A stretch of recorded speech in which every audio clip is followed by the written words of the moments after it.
हिंदुस्तान और पाकिस्तान के बीच बढ़ते तनाव को देखते हुए दिल्ली एयरपोर्ट से 100 विमानों को रद्द किया गया है। दिल्ली एयरपोर्ट आने वाली और दिल्ली एयरपोर्ट से उड़ान भरने वाली 100 विमानों को रद्द किया गया और इसके अलावा पटना आने वाली भी 6 विमान रद्द किए गए हैं। बताते चले हम आपको कि कल देर रात तक हिंदुस्तान और पाकिस्तान के बीच हवाई फायरिंग चलती रही और इस दौरान कई सारे विमानों को रद्द किया गया है।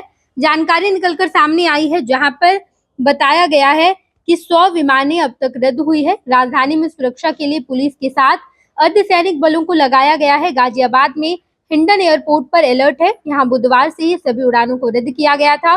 दिल्ली एयरपोर्ट से उड़ान भरने वाली और आने वाली लगभग 100 विमान को गुरुवार को रद्द किया गया।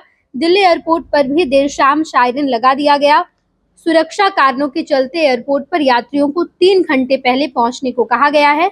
भारत पाकिस्तान में टकराव को देखते हुए पटना में सभी एहतियाती कदम उठाए गए हैं।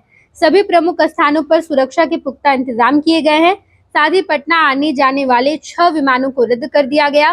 पटना से चंडीगढ़, भुवनेश्वर और गाजियाबाद के हिंडन के लिए आने वाली और जाने वाली एक एक जोड़ी फ्लाइट 10 मई के सुबह 5:29 तक के लिए रद्द की गई। इंडिगो ने चंडीगढ़ और भुवनेश्वर की, जबकि एयर इंडिया एक्सप्रेस ने गाजियाबाद के हिंडन के लिए उड़ान को रद्द किया है। गुरुवार को भी इन तीनों विमानों को रद्द रखा गया। लगभग हर दिन 550 यात्री इन शहरों से पटना आते जाते हैं।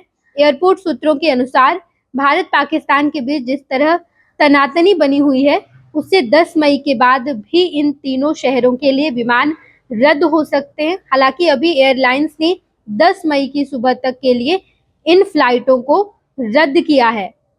इन तीनों जगहों के यात्रियों को टिकट वापसी में पूरा रिफंड भी मिलेगा। ये बड़ी जानकारी हम आपको दे रहे हैं। लगातार भारत और पाकिस्तान के बीच जो तनाव की स्थिति पैदा हुई है, भारत ने लगातार जवाबी हमले किए, उधर से पाकिस्तान की तरफ से भी लगातार हमले किए जा रहे हैं। भारत के 11 शहरों को चुना गया और वहां पर एयर स्ट्राइक करने की कोशिश की गई, लेकिन भारतीय सेना ने उसे न्यूट्रलाइज किया, यानी कि पाकिस्तान के इरादे को नाकाम साबित किया। और लगातार जिस तरीके की स्थिति उत्पन्न हुई है, कभी भी पाकिस्तान की तरफ से फायरिंग की जा सकती है, एयर स्ट्राइक किया जा सकता है और हिंदुस्तान भी लगातार कर रहा है। लाहौर के उनके जो एयर डिफेंस सिस्टम थे उसे न्यूट्रलाइज किया गया, उसे ध्वस्त कर दिया गया। लगातार हिंदुस्तान की तरफ से जवाबी हमले किए जा रहे हैं। कल देर रात तक लगभग 45 मिनट तक पाकिस्तान ने एयर स्ट्राइक किया, जिसे लगातार हिंदुस्तान के सेना, हिंदुस्तान के जितने हथियार हिंदुस्तान के पास है, उसने पाकिस्तान के जितने ड्रोन थे, मिसाइल्स थे, उन्हें न्यूट्रलाइज किया और उसके बाद हिंदुस्तान ने अपने हमले शुरू कर दिए। लगातार मिसाइलें छोड़ी गई और उसके बाद पाकिस्तान के कई ऐसे इलाके हैं जहां पर हाहाकार मच गया है।